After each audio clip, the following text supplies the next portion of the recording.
This is the Louie Tee Network. In the lab room. The views and opinions shared on this program are that of Louie Tee and In the Lab Room alone and should be taken exactly as they are given. If you are soft, easily offended, or can't listen to the criticism of your team, this program is not intended for you. This is pure, unadulterated football talk for the hardcore fan. Viewer discretion is advised.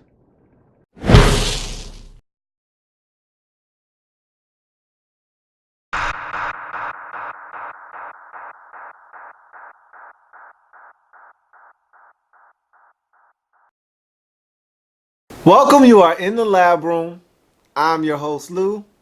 Thank you for joining me here on this program, 2014 NFL Lab Report of the Carolina Panthers.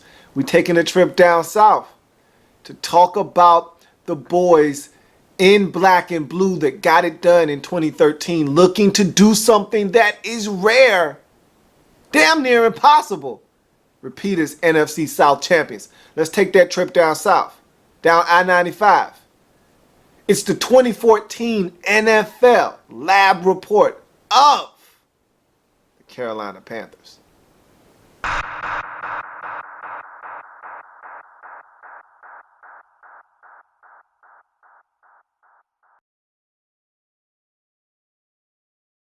So, when talking about the strengths of this Carolina Panthers football team, the first thing that jumps off the page at you is the turnover differential. I have talked about this so many times with other teams that the turnover differential stat is one of the most predictive indicators of success in the National Football League. You find a team with a plus 10, a plus 11, plus 12, plus 15 turnover differential, I'll show you a team that made it to the postseason in that year. Carolina Panthers fit that mold, plus 11 turnover differential, definitely a strength. And again, it's a two-sided equation when talking about turnover ratio. You got to be able to take care of the football first and foremost, and then you got to generate turnovers. Panthers were able to do both.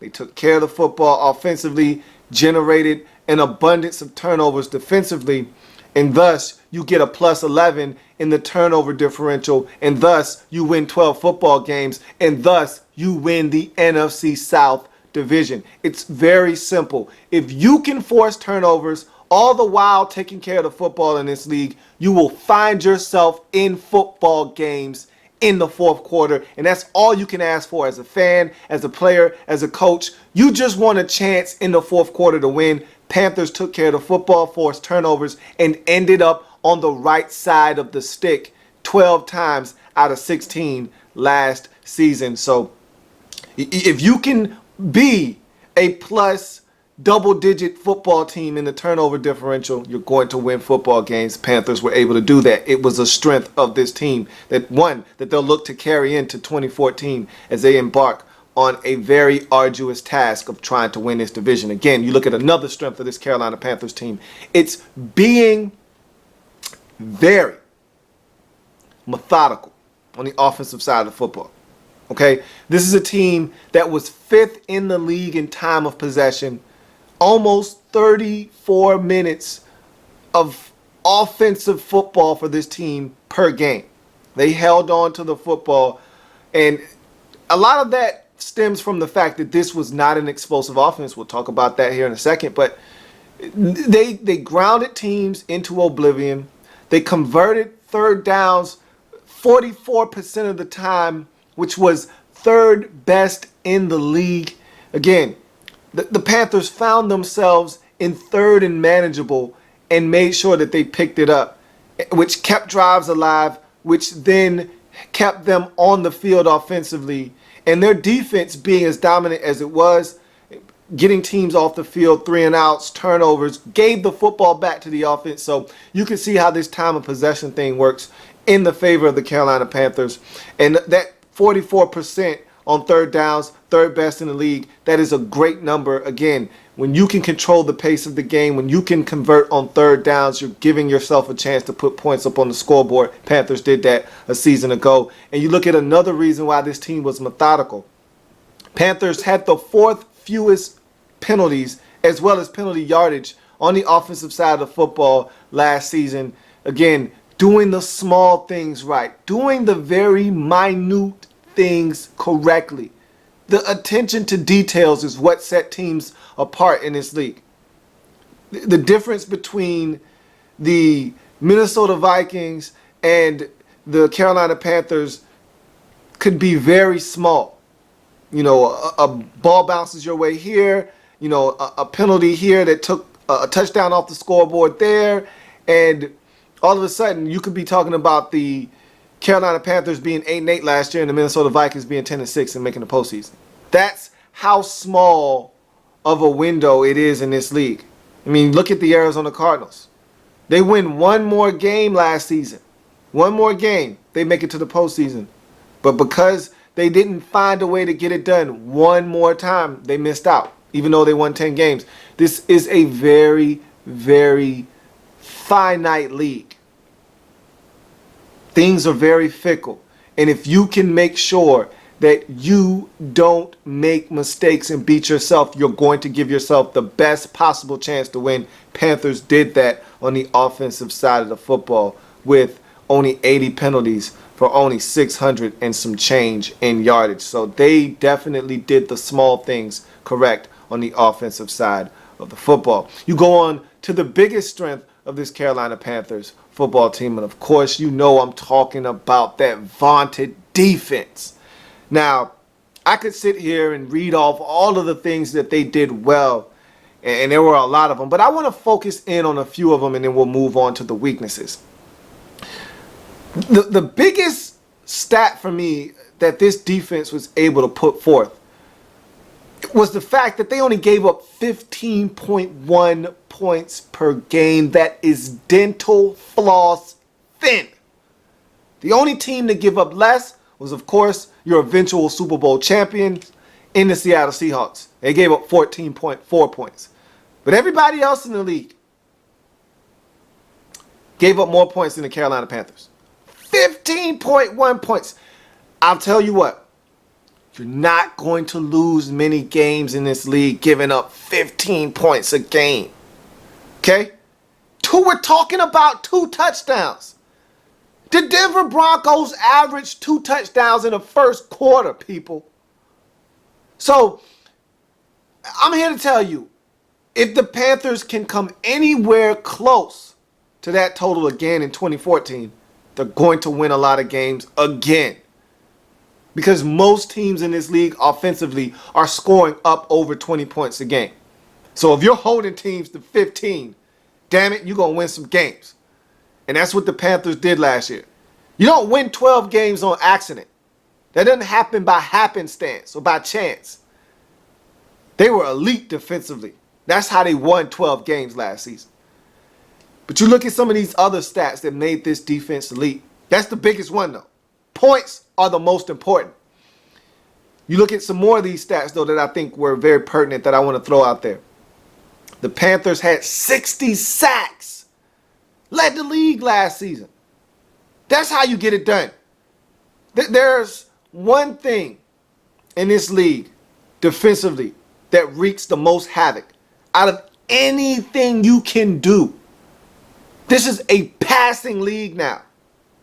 And that is even more evident by what Roger Goodell has done and the rules committee has done with all these rule changes and what they've done with these officials and them trying to reinforce the illegal contact and the pass interference and the holding and the hands to the face. All of these are measures that they've taken to help the passing game along. This is a passing league. The NFL wants to see points be scored. They want to see the elite offenses soar and take off. They don't want to see the defenses rule the day in the league, but that's what wins. Defense. And the best way to win in this day and age in the National Football League is to get sacks, to get pressure on the quarterback. Nobody did it better than these Carolina Panthers. 60 sacks a season ago. You look at another huge statistic for this Panthers defense. One of 3 teams last season to force more interceptions than touchdowns given up. Panthers surrendered 17 passing touchdowns. Had 20 INTs on the season. So they got it done defensively. They were one of the best defensively at generating turnovers, at stopping opposing teams from getting the football in the end zone via the air. Remember, points in this league come through the passing game. And the Panthers said, not happening on our watch. So that's another huge stat, another huge feather in the cap of the Carolina Panthers. And one more nugget before we go. The Panthers were one of 3 teams to not allow 90 yards or more per game on the ground. So they dominated through the air, they dominated on the ground, they dominated on the scoreboard. That's why they dominated in the win-loss column. So you move on from the strengths of this Carolina Panthers team to the weaknesses in Carolina.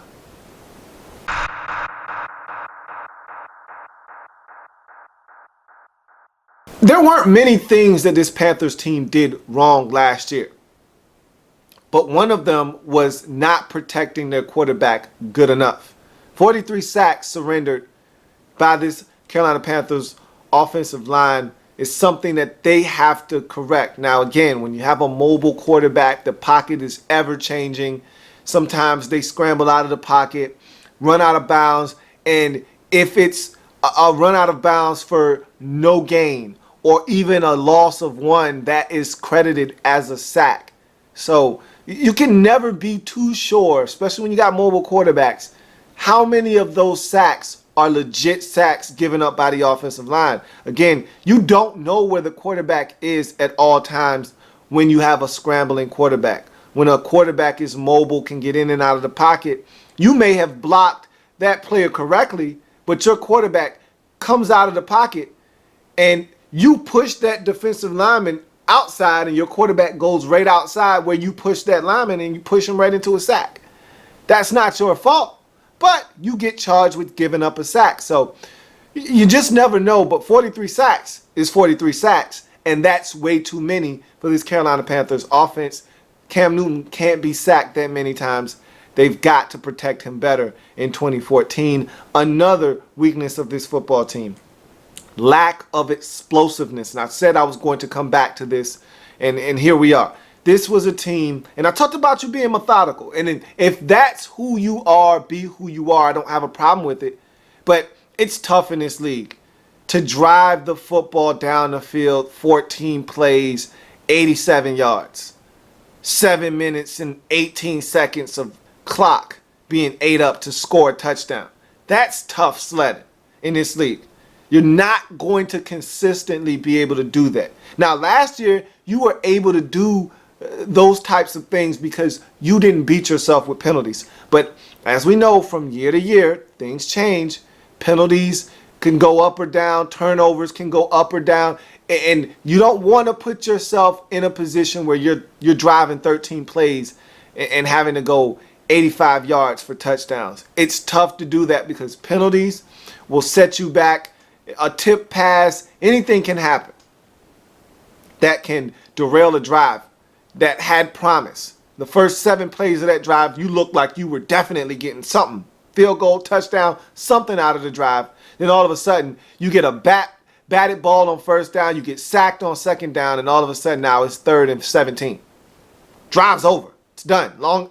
If you don't get a penalty on the defensive side of football, or you don't pop a screen, or you don't get lucky on a draw, that drive's over. That possession's done. You're going to have to punt. So you don't want to put yourself in these situations where you find yourself having to drive, the length of the field, and you're trying to nickel and dime your way down the field, and stay on schedule, which is what the Panthers effectively are. They're an on-schedule offense. But you got to have more explosive plays. You were one of the worst teams offensively, especially passing the football with explosive plays. You didn't have any. I mean, really, 33 plays of 20 yards or more, which was either dead last or second to last in the league. And then you only had 7 plays of 40 yards or more, which was third worst in the league. So you just struggled to generate big plays through the air.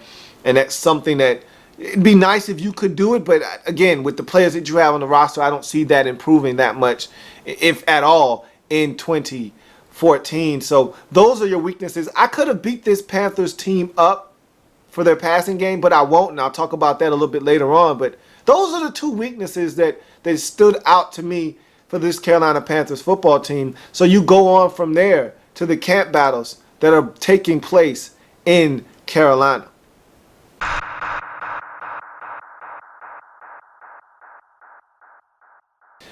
So I have the big board behind me, as you can see.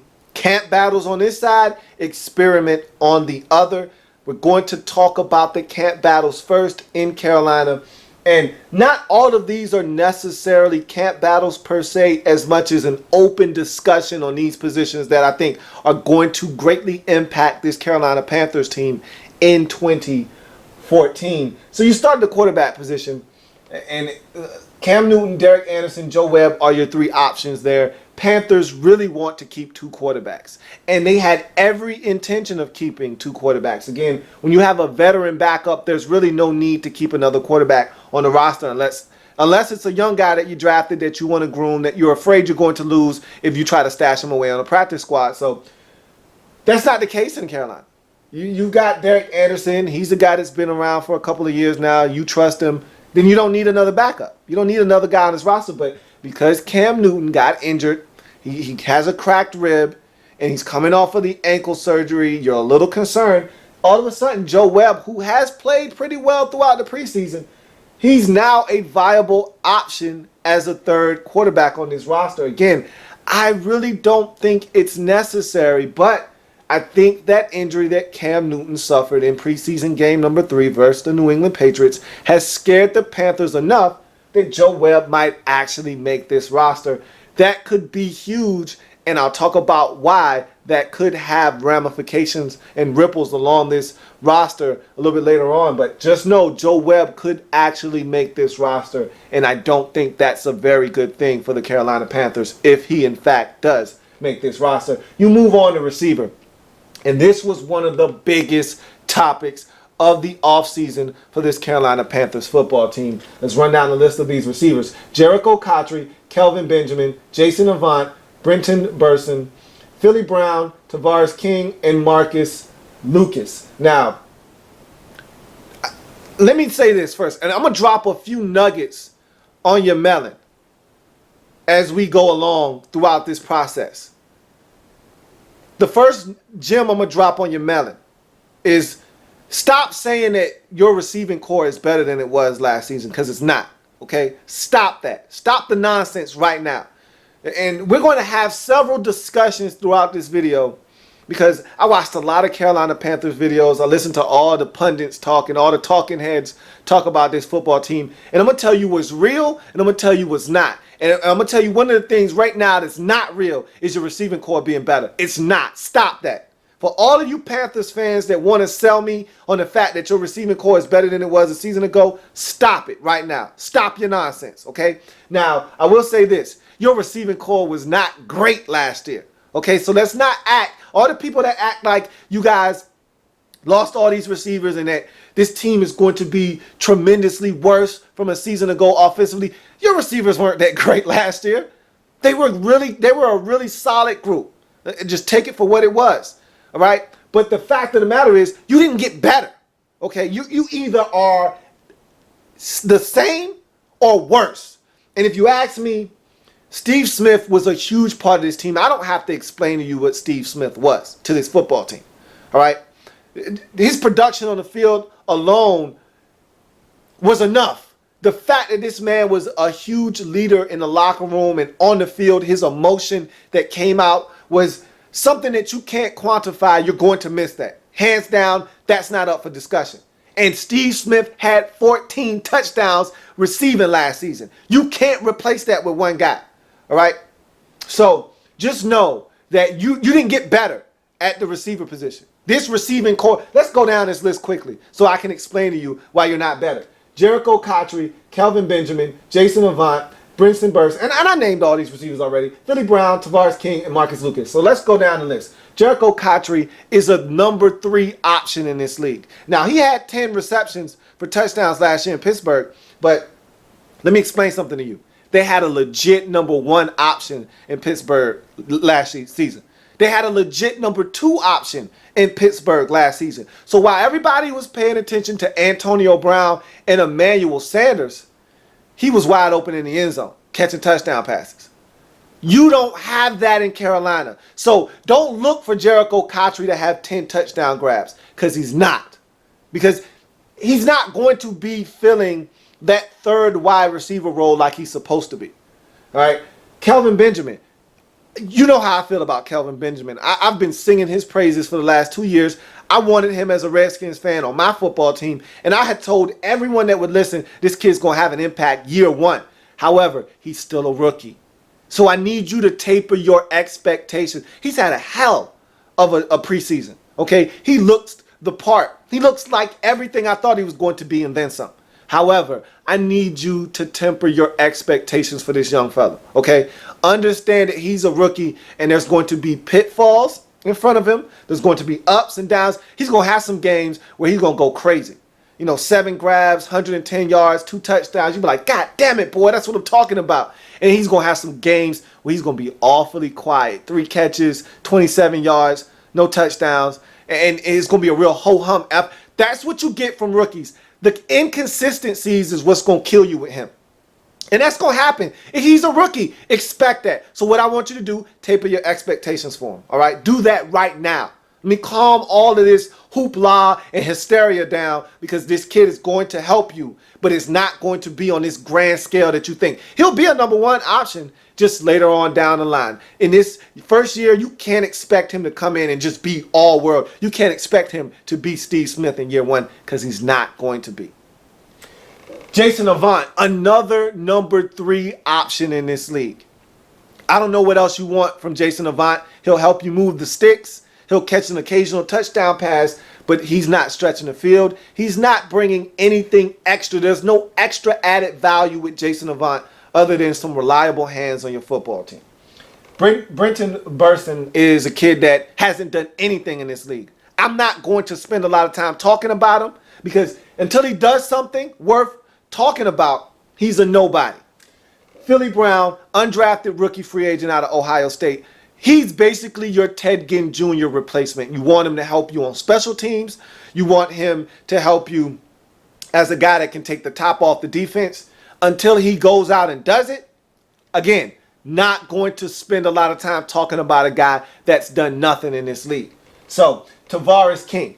Here's another guy, done absolutely nothing, been on your team for the last couple of years on the practice squad. He's been hanging around.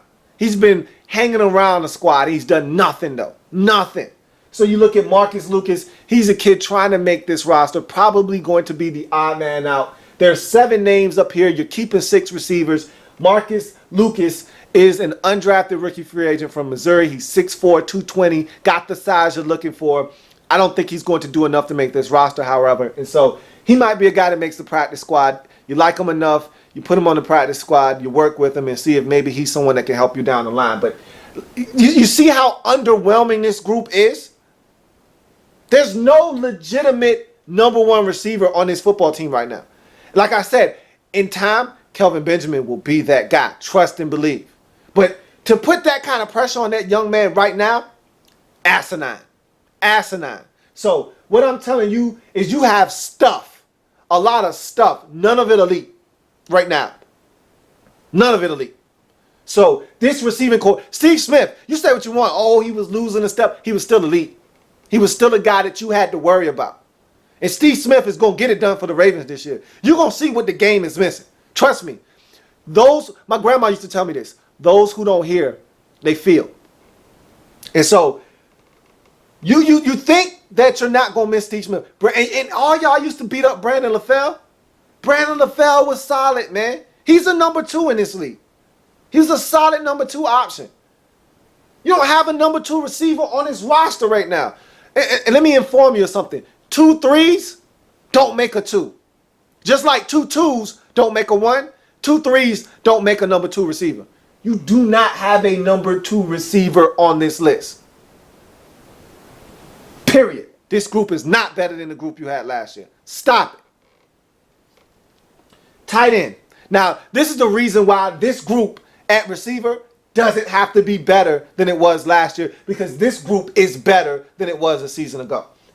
After the defensive line, this might be your deepest group, most talented group on this football team right here. Tight end. Greg Olsen, Ed Dickson, Brandon Williams, Richie Brockle, and Mike McNeil. Now, you're keeping 4 tight ends. I'm hearing some craziness, some crazy talk that you might try to keep 5 tight ends. Come on now, don't beat me up with the tight ends. I said you were talented and you were deep there. Don't overdo it. Don't go overkill. You're already thinking about doing something crazy like keeping 3 quarterbacks.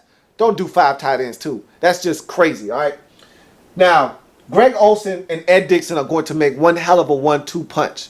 And you know Cam loves dumping it off to these tight ends, so that's going to be really big for you. Brandon Williams is another guy that can help you in the passing game, can block a little bit. Richie Brockle is more of a H-back / fullback / tight end, a guy that you really want around to help block and open up holes in the running game.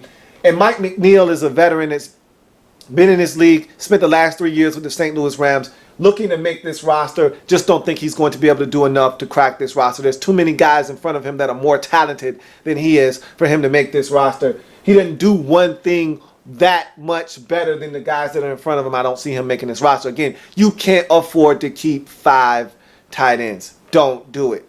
I think these 4 that you have are going to help you tremendously. And this is the reason why this group right here can be underwhelming. If you take advantage of what you have at tight end, you might be fine in that regard. You move on to the offensive line. This was another hot button topic and issue for this Panthers team in the offseason. Jordan Gross is gone. You lost another offensive lineman at the guard position. And so people were talking about some of the guys not being here from a season ago. That was never one of the issues for me. The Jordan Gross thing was the one that stuck out to me. But I said, you'll be able to offset that if you find someone that could address that for you. If you felt like you had an in-house option, then I was fine. You know, I thought you were going to address it in the draft, but you went out and got Trey Turner, and I said, hey, maybe the guard is more of a pressing need than tackle is for you. So, and which it proved to be the case. So you look at this group: Byron Bell, Amini Sulatulu, Ryan Khalil, Trey Turner, Nate Chandler, Gary Williams, Fernando Velasco, Chris Scott, and Brian Folkerts are your 9 offensive linemen that you're going to keep on this team. And there was a competition early on in camp for the left tackle position vacated by Jordan Gross with Byron Bell and Nate Chandler. Byron Bell won that straight up, won that left tackle position, and then they just slid Nate Chandler over to the right tackle. So you feel like you've got a solid starting 5. If guys can just stay healthy, you feel like you'll be okay along the offensive line. You've got some depth, and there's a lot of versatility here. Most of these guys can play multiple positions, especially the backups, and some of these starters can play both tackle and guard, or both guard and center. And so you're fine along the offensive line. I don't think that's going to be an issue that some of the people tried to make it out to be early on in camp and in the preseason and in the offseason. I think you're fine along the offensive line if guys just stay healthy. You move on to the cornerback position. This was one of the positions that I didn't like, and it's the secondary, really, cornerback and safety. I didn't like what you did in the offseason at these positions. Let's talk about these 2 positions, because everybody wanted to talk about receiver. Everybody wanted to talk about the offensive line. I was like, forget about that. I want to talk about this secondary, because this secondary is suspect. It was suspect last year, and then some guys stepped up and said, secondary, yeah, we a little suspect, but we going to get it done. And that's what you did. I talked about 17 touchdowns versus 20 interceptions. One of 3 teams to force more interceptions than give up touchdown passes. Your secondary got it done. And even though it was the weak link last year, your secondary stood up. I'm not sure about this group. Let's talk about it. Start with the cornerbacks. Antoine Cason, Melvin White, Charles Godfrey, Josh Norman, Bené Ben Wickery, and Josh Thomas are your cornerbacks right now. You're keeping 5 cornerbacks. And Antoine Cason, there's a reason he's been on 3 different teams in the last 3 years. He's an okay corner. He's all right. He's okay, but he's not real. So you throwing him out there as a starter, unimpressive. Not impressed by you taking a journeyman corner and trying to make him a household name. Not a fan of it. So right there, that's scary. I don't like that. I don't like that right there. So then you tell me Melvin White is playing better football. I can buy that. I like what the young fella is doing. Okay? I don't have a problem with him. Charles Godfrey in the slot. I don't know how I feel about ex-safety making a conversion back to cornerback. He was once a corner, then he was a safety, and then he's a corner. Pick a position and play it, man. Pick a position and play it. So he's in the slot. Now, I'm hearing Bené Ben Wickery is giving him a run for his money. And I like Bené Ben Wickery in the slot. Think he's got some potential there. So there's a little bit of a battle going on there. Bené Ben Wickery trying to get some burn at the slot corner. But Josh Norman, he's solid. And Josh Thomas trying to make this roster. There's only one room for one Josh on this roster at the cornerback position. And that's Josh Norman. Josh Thomas not going to make this team. Don't think he's going to make this team. So this group, I have questions. I don't trust Antoine Cason. And I don't really know if I trust the slot as much right now. Again, I always tell people this. Temper your expectations for rookies. And then Charles Godfrey is a guy that, 1, he gets injured. And 2, he's a little sketchy. So, look, we'll see. I'm not sold on this group. And I felt like if you were going to go out and make minimal moves like this, why not bring Captain back, man? Why not bring the Cap back? I'm just saying. I'm not saying. I'm just saying. And then safety. This is the one that I think you really dropped the ball on right here. This is the one where because last year you had veterans and you had guys that got it done. And they stepped up. And then, one of the most ridiculous arguments I heard watching one of these videos. And and let me say this too. Because there's going to be some things that you're going to like that I say and some things that you're not going to like that I say. If I'm talking to you, then I'm talking to you. But if I'm not talking to you, let it go right over your head. Don't even worry about it. But if I'm talking to you, whether you get upset or not, I don't give a damn. I'm talking to you. I heard somebody say, what did that player do before they got here? What difference does it make? What difference does it make what Mike Mitchell did in Oakland? He was a beast for you in Carolina. It doesn't matter what he did before. Schemes fit players. Your scheme fit Mike Mitchell, and some players just get it later on in there. You got some guys coming in the league rookie season, they get it. They got it. They good. And then other guys, it takes them 4 or 5 years for the light switch to come on. Now they get it. They have an epiphany. Now they're a solid football player. So don't talk to me about what a guy didn't do before and what he did with you and what he's going to do moving forward. It was what he did for you in Carolina, and that's why Mike Mitchell should have been back. And I understand. You didn't have any money, and we'll talk about that a little bit later on. I understand. I know how the game is played. I know the rules to the game, so I play. But I don't like this right here. Roman Harper, Thomas Deku, Anderson Russell, Colin Jones, Robert Lester, Trey Boston. I don't like the safety position at all. Okay, at all. Remember this. I'm going to say this one time and one time only. Teams within the division never, ever, they never give stuff away worth having. Now, if you wrestle a player away from another team in the division, that's a different story. The New Orleans Saints wrestled Curtis Lofton away from the Atlanta Falcons. That was some stuff worth having. Roman Harper was let go. Thomas Deku was let go. Teams in the division don't let stuff go that's worth having. You got to wrestle stuff away from teams within the division that's worth having. Roman Harper is an aggressive safety that is always out of position. He hits hard, but he can be had. Thomas Deku is a clown. That's why the Falcons let him go. He'll pick off passes. If you make a mistake around him, he'll pick off a pass. He has no problems doing that. But he'll also get beat. He'll also get beat and he can't tackle. So, Anderson Russell, Colin Jones, they're probably going to round out this group. You're going to probably keep 4 safeties. Robert Lester, he should be on this roster. He started some games for you last year. He was an integral part of this group. But because of you probably having to keep 3 quarterbacks, a guy like Robert Lester, who should be on this roster, will not be on this roster. That's why you can't keep 3 quarterbacks, because it's affecting other areas of this roster. And you need to keep 5 safeties, because I don't trust these dudes. Roman Harper missed camp with a toe, which gave other guys opportunities like Colin Jones to step up and earn a roster spot. If he's missed 3-4 weeks with a toe, what happens when he pulls a hammy?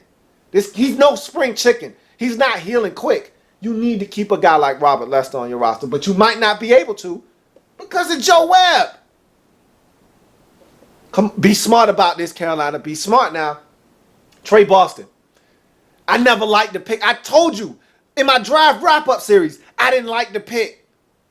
Now he can't stay healthy. You're going to have to cut a 4th-round pick. Where they do that at, huh? Where they do that at? Now, I'm not saying that he's not going to make the practice squad and you're not going to work with him and he might not be a solid football player for you down the line. But 4th-round picks are supposed to make the roster and help you in year 1. At least most of the 4th-round picks that I see. Especially if it's a safety. If it's an offensive lineman and he's a backup, maybe he won't help you in his first season. He's a safety and you need help at safety, he's supposed to be helping you. But he's not. And I didn't like your draft class anyway.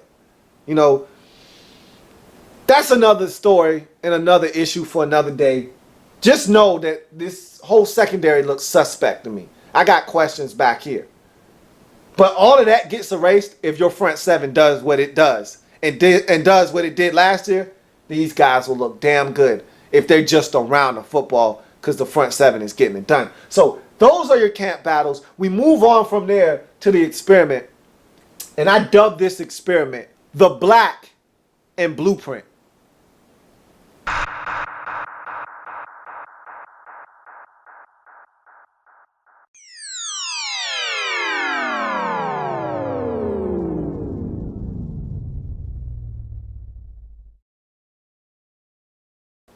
The Black and Blueprint. They got it. They got the formula. They know what they got to do to win. Let's talk about that Black and Blueprint for this Carolina Panthers football team in this experiment. We start with the research question.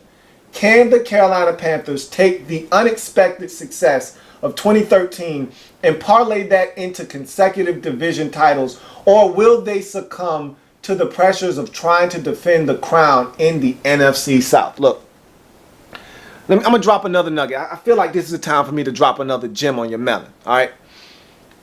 This is the situation. This is why you ended up in the position that you did this year. You didn't expect to win 12 games and win this division last year. Last season was supposed to be a rebuilding year. That was supposed to be one of those years where you go 6-10, 5-11, Ron Rivera gets fired, and your new general manager, Dave Gettleman, gets to start all over. Fresh, brand new. New head coach, and you know how this goes in this league. You know how the game is played. Again, you know the rules to the game play. And the way it was set up was for Ron Rivera to fail last year. It was set up for him to fail. Your general manager, Dave Gettleman, said, here, Ron Rivera, I'm going to give you an opportunity because you got 1 foot out of the door anyway, because I really didn't want to keep you. You know, ownership. Mr. Richardson asked me to keep you, so I kept you. But really, I want to fire you. I want to get my guy in here. So what he basically said is, here, I'm going to give you the opportunity to go out and get all the guys you want. Now, you're not signing none of these guys to long-term deals. Every single one of them is getting a 1-year deal. But go out, get whoever you want, sign them to a 1-year deal. If they help you win, you'll be back. If you lose, which I expect you to, they will be gone. I can turn this roster over. I can get this new head coach in here, and he can bring in the players that he wants to bring in. That's how last year was supposed to go. But what ended up happening was that you caught lightning in a bottle. All those one-year deals that you handed out, all of them turned out to work in your favor. And so now you found yourself in a situation where, damn, Ted Ginn needs a new contract. Mike Mitchell needs a new contract. You had a couple of guys that were on the roster that were looking for new deals that couldn't come back. Captain Munnerlyn being one of the most notable. And, now Jordan Gross says, hey, I'm done, man. Time for me to retire. And all of a sudden, it looks like mass exodus. Steve Smith is gone. And, Brandon LaFell was looking for a new deal. He's gone. But the fact of the matter is, those guys were supposed to be gone. And it was supposed to feel different. You were supposed to be indifferent about all those players leaving because you were supposed to be 6-10. Who's upset about players leaving after a 6-10 season? Nobody. Because now you're with this new head coach and he's selling you a whole different product and a whole different bill of goods. And he's selling you on the fact that he wants to do things his way. And he wants to bring in his personnel and his players so that they can play his scheme. So you're on board with that. So Brandon LaFell being out of town and Ted Ginn Jr. being out of town and even Steve Smith being out of town was supposed to be okay. But when you win 12 games and you're starting to build this chemistry and continuity and these guys helped you get to that mark, all of a sudden you don't have any money to re-sign these guys. And you want to keep these guys around because they helped you get to 12-4, but you can't because you had no intentions of keeping them around in the first place. And that's why last season's success was unexpected, and it put you in a position where you were going to have a tough offseason because it wasn't supposed to end up this way. Now, nobody will ever apologize for winning. I'll take unexpected success. The thing you can't handle is unexpected disappointment and failure. And that could be on the horizon for this Carolina Panthers team if you're not careful in 2014. So you move on to the hypothesis. If Cam Newton can remain healthy and help build consistency from this offense, meanwhile having the defense remain dominant, then the Carolina Panthers will have a chance to do the unthinkable.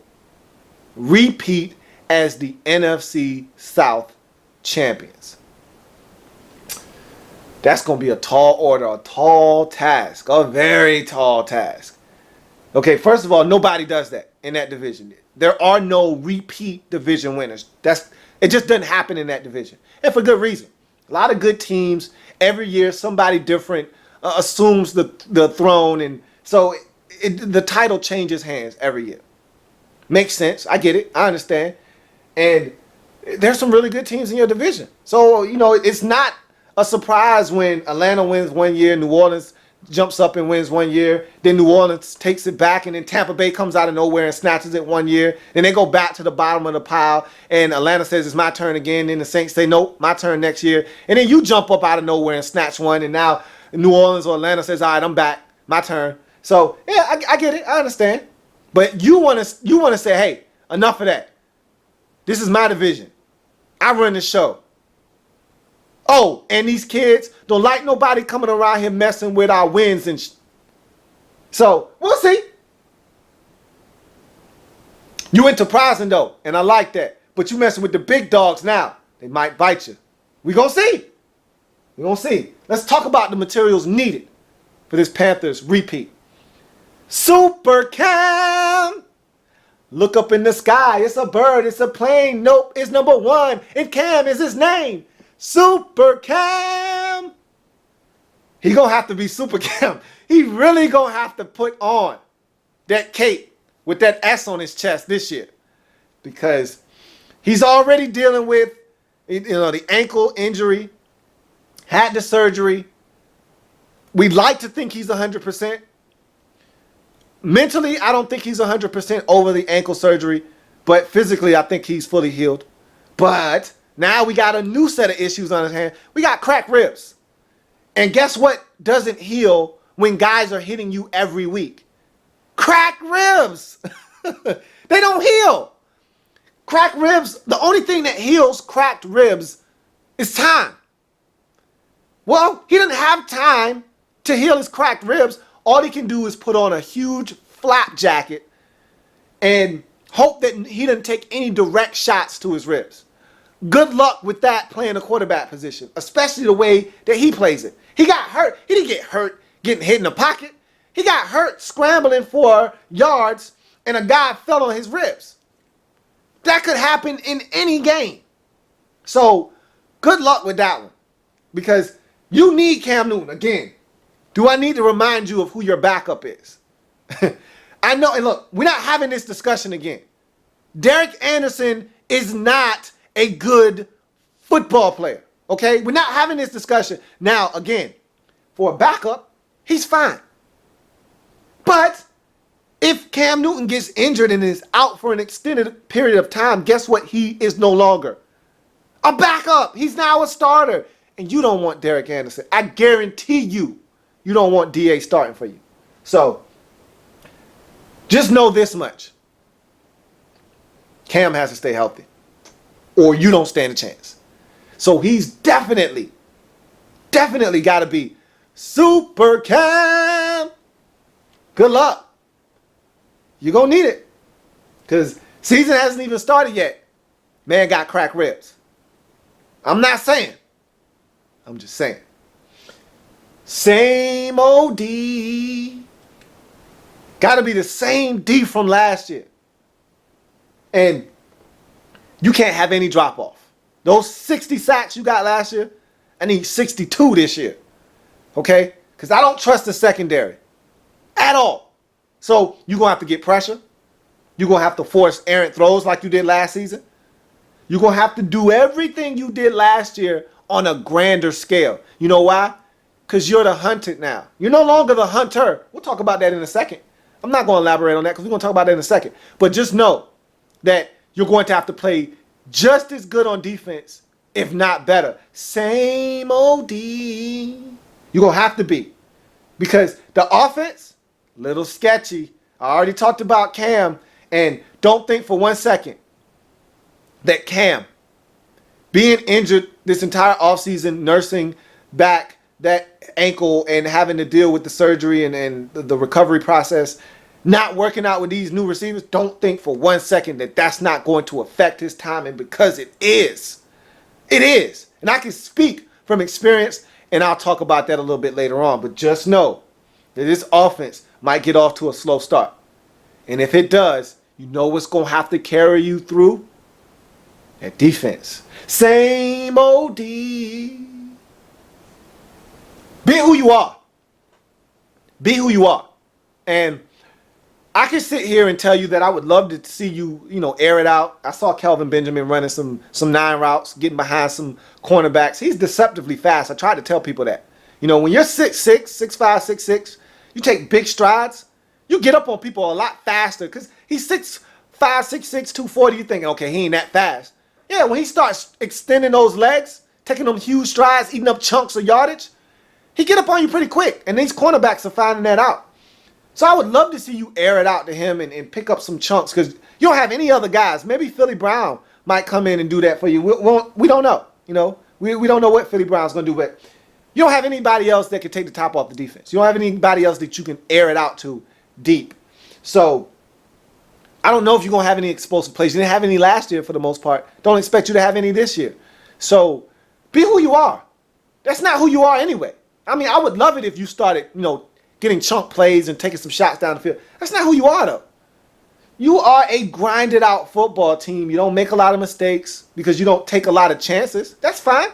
Be who you are. If you want to run the football 3 yards in a cloud of dust, matriculate the football down the field, nickel and dime teams, grind it out like you did last year, be who you are. That's what got you 12 wins in a division title last year. Don't try to flip it up and flip the script and change up. That's how you start losing ball games. Don't listen to everybody else that tells you to do this, do that. Be who you are. Do what got you where it got you last year. And that was a division title. If it works, use it. If it ain't broke, don't fix it. Be who you are. Marked men. This is what I was about to talk about. And I realized, Hey, I've got a bullet for that. Marked men. You are now the hunted. You are no longer the hunter.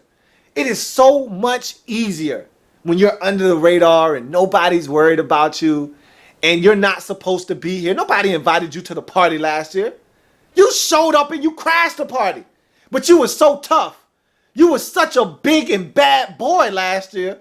There wasn't nobody gonna tell you you couldn't come in, that you had to go home. You showed up unannounced to the party, and because you were such a tough guy, nobody had the balls to come in your face and say, hey man, you got an invite? You gotta go, man. You can't be here. Nobody, they was all scared last year. You scared everybody, you punked everybody. This year, oh, no, this is your party. Everybody knows your name. And everybody is coming after you. You got the big target on your chest and on your back. Because you got something that everybody else in this division wants. That's the title. You got the crown on your head. So you can't say, all right, nobody's worried about us. We're going to sneak up on somebody, get a W today. No, no, no, no. Everybody's circling the Carolina Panthers on the schedule this year. And you got a toughie. You got a tough schedule. We'll talk about that later on too. So you're marked men this year. You're no longer the hunter. You're the hunted. And you mentally have to prepare yourself for that. It's a different animal. We're going to talk about that. I can't wait to talk to you about that. But we got other things to talk about. Next and final material needed. DOA at BOA. Dead or alive at Bank of America. DOA at BOA. Straight up. You got to get it done at home. Dead or alive. Dead or alive. I don't care if the team leaves your stadium dead or if they're still alive. They can't leave with a W. At Bank of America Stadium, you were 7-1 last year. That's excellent. You're going to have to be 7-1. I'm challenging you to be 8-0 at home. Your only loss of the season last year at home was to Seattle. Well, guess who's coming to dinner this year? Yeah, you guessed it. The Seattle Seahawks are coming back to your place again. It was so nice they decided they needed to come back twice and do it again. This time, they can't leave with a W, man. They can't do it. They can't leave with a W. DOA at BOA. Dead or alive. Whether they leave the stadium in body bags or they leave the stadium battered and bruised, I could care less. It just can't be with a W. They can't leave the stadium smiling. And so you've got to protect home. Because your road schedule, I'm here to tell you, it is brutal. I'm going to just run off a couple for you. I'm going to drop another, here I am, dropping another gem on your melon. You got to go to Cincinnati. You got to go to Green Bay. You got to go to Atlanta. You got to go to New Orleans. And you got to go to Philadelphia. Good luck.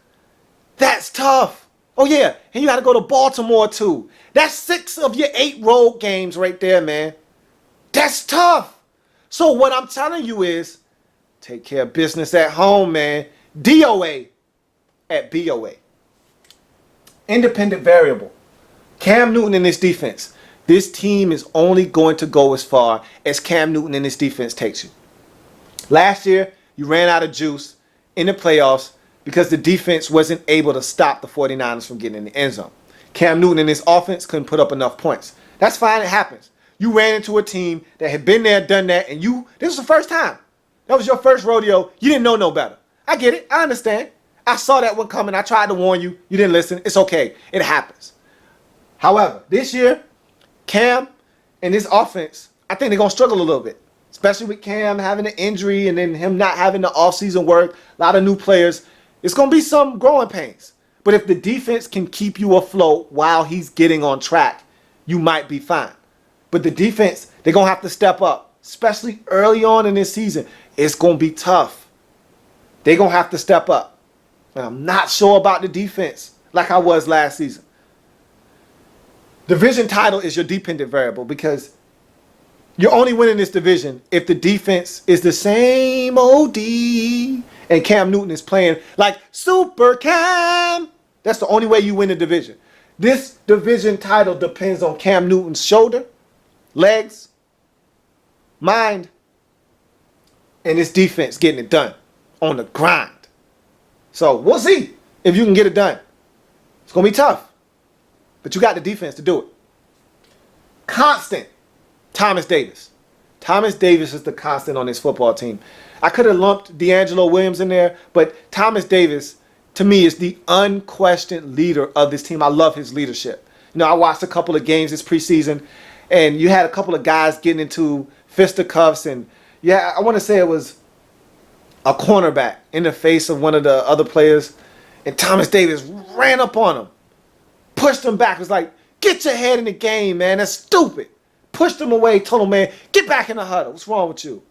Try to pick up a dumb penalty. And I love his leadership, man.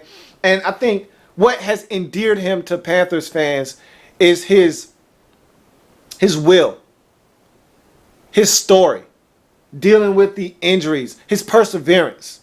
Coming back, I thought he was done. You know, you don't tear your ACL 2 or 3 times like he did and think you're going to come back and play better than ever, but that's what he's done. And so he's seen the good, you know, he's seen the bad, he's seen the ugly. He was there when you went to the Super Bowl. He's seen the good. He's been at the top. He's seen the bad. You know, he was there for that 1-15, 2-14 season that landed you Cam Newton. That was the ugly. He's been there for the bad too. He's been there throughout this whole process. And so Thomas Davis he's a constant on this football team. So you go to the conclusion for this Carolina Panthers football team. What does this all mean for the Carolina Panthers? All right, I've been itching and dying to tell you this. This season, I've seen this story before. I know how this movie ends.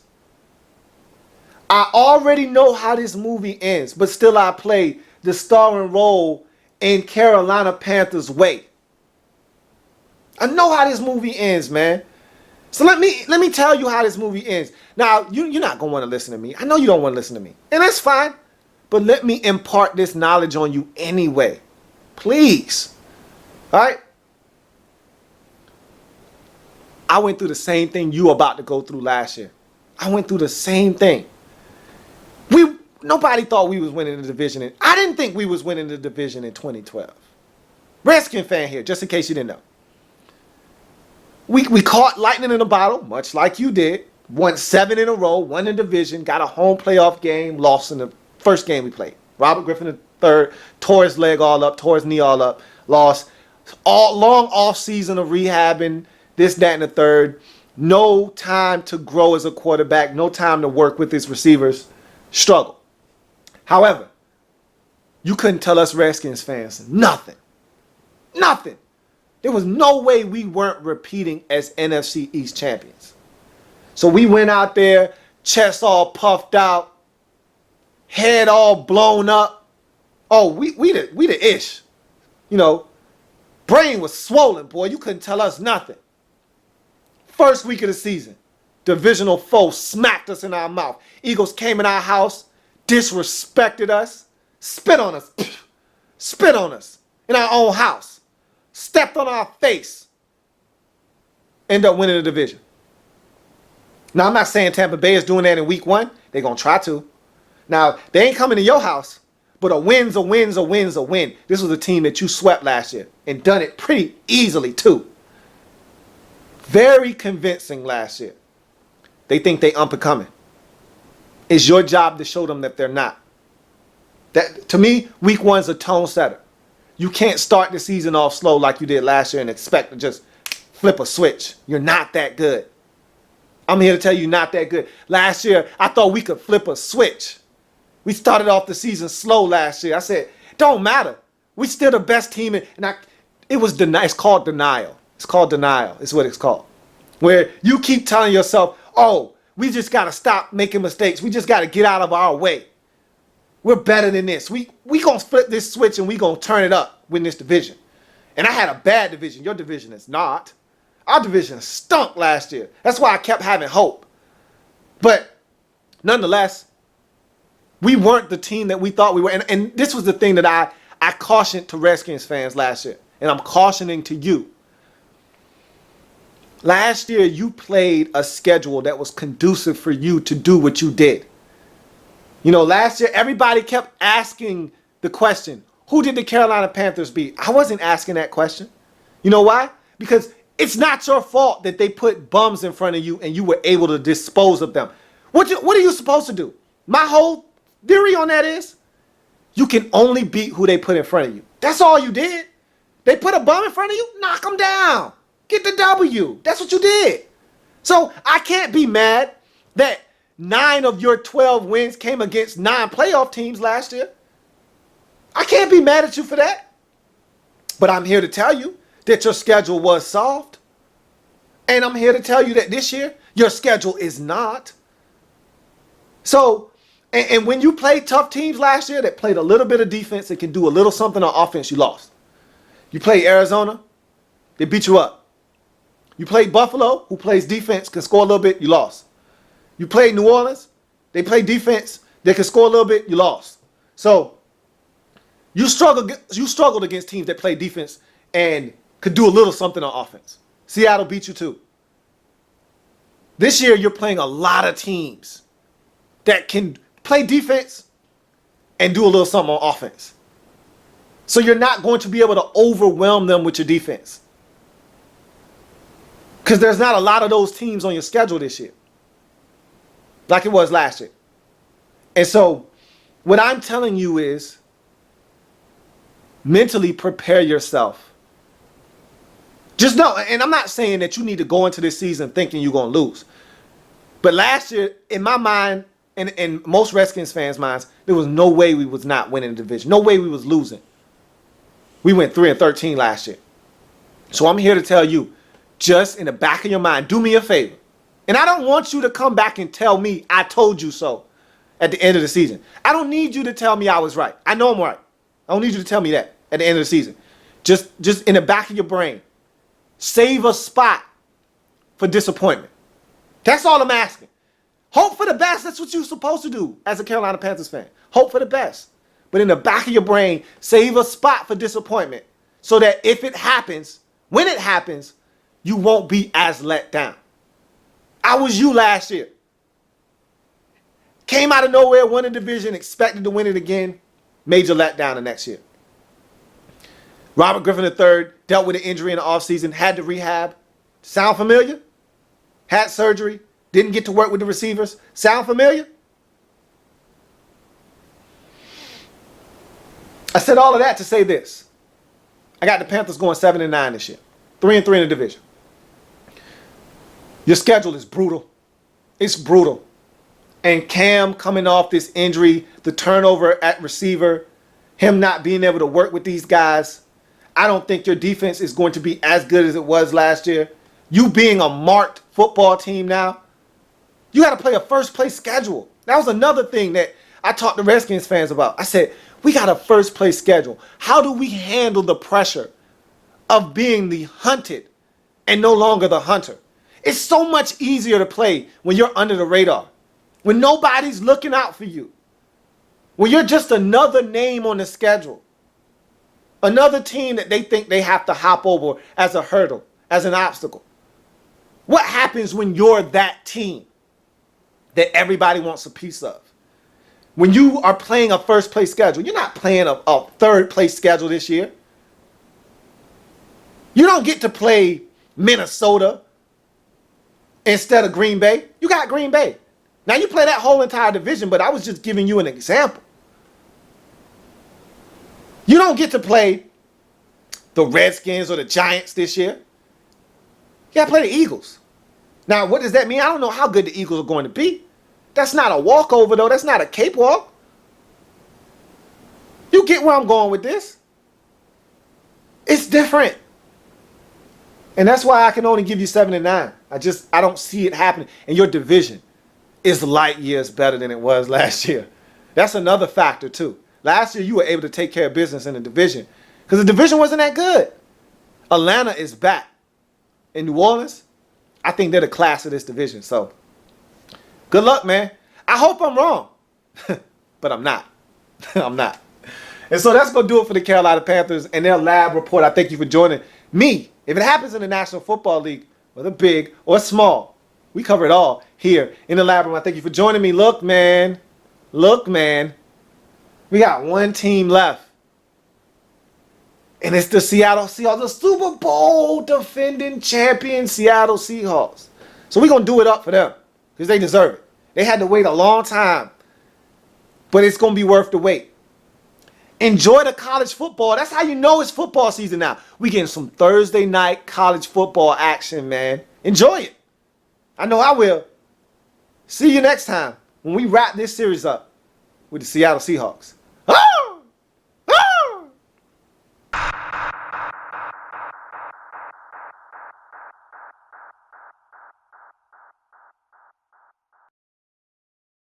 Like the content? Want more? Sub up.